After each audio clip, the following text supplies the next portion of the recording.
La déclaration Balfour. L'instauration du régime de marionnettes sous Lloyd George à Londres provoqua un revirement dans la politique officielle envers le sionisme.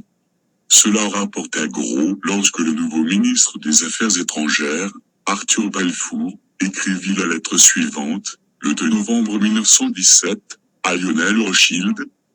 Cher baron Rothschild, j'ai le plaisir de vous transmettre au nom du gouvernement de Sa Majesté sa marque de sympathie pour les aspirations juives sionistes présentées à l'assentiment du cabinet qui les a approuvées.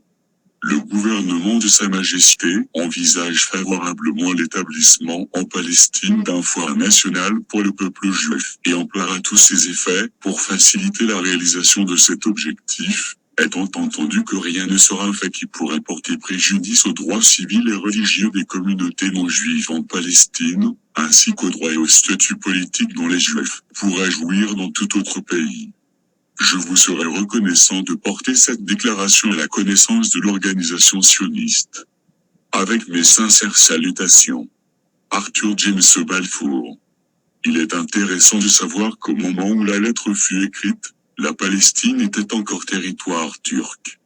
Voilà une nation qui promet un pays, qui a la propriété d'une deuxième nation et une troisième nation. Quelques années plus tard, les Turcs furent vaincus et l'Angleterre obtint le contrôle sur l'Égypte et la Palestine, la France sur le Liban et la Syrie.